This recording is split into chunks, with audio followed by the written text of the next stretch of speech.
имате умора, слабост, чупливи кости, накъсана коса,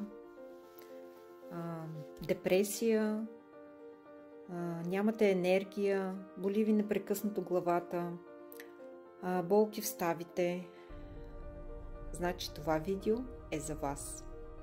Витамин D.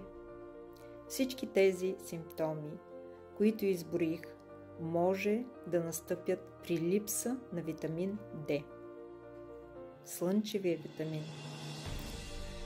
За разлика от синтетичния, органичния витамин D, който споделям аз, се усвоява на 90% от организма. Извлечен е от вид гъба и в него има добавени червени водорасли за повече минерали и повече калци.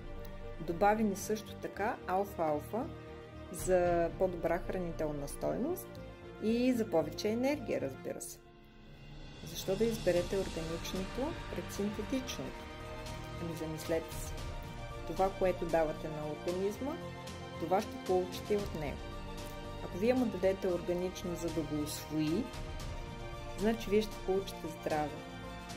Ако му дадете синтетично, ще имате временно